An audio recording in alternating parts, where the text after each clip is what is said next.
nous voilà arrivés au temple des bambous, à 12 km de Kunming. C'est un temple bouddhiste fondé en 639. La légende dit qu'un moine a planté sa canne en bambou sur ce site et une forêt de bambous s'est développée autour. Ce qui plaît avant tout à nos clients, c'est le fait d'être en dehors de la grande ville, au calme, dans un endroit authentique et surtout très très joli.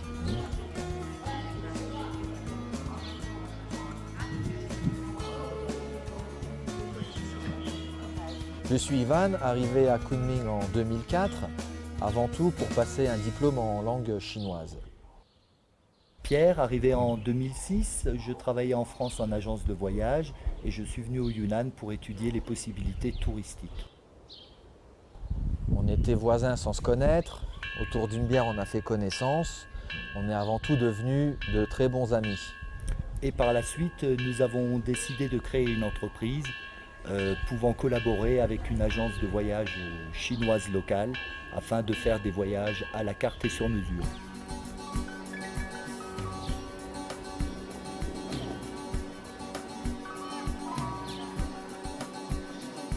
Alors ce restaurant est un restaurant très typique. Son nom en chinois c'est la vieille maison. Donc c'est une maison centenaire avec les poutres en bois et il propose de la cuisine typique du Yunnan. Donc voici ici deux plats qu'aiment beaucoup manger les Français. C'est un plein de fromage, ici qui est grillé, fourré avec un petit peu de jambon. Et ici donc du gamba qui est finalement une viande de grison, une viande de bœuf séchée ensuite qui est frite à l'huile. Donc c'est deux plats qu'aiment beaucoup les Français.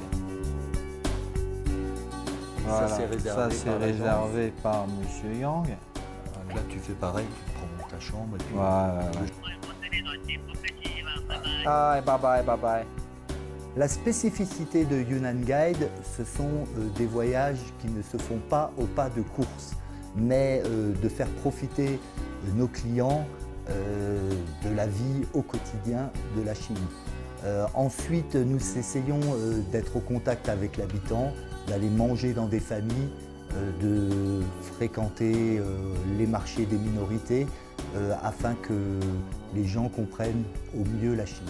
Je vois une belle expansion pour l'avenir et grâce à une amélioration de nos services, des repérages et des découvertes de nouveaux endroits à travers le Yunnan qui feront le bonheur de nos touristes. Et aussi faire le sens inverse, c'est-à-dire essayer d'emmener des Chinois vers la France et leur faire découvrir avec notre style, notre savoir-faire, voyage à la carte vers la France.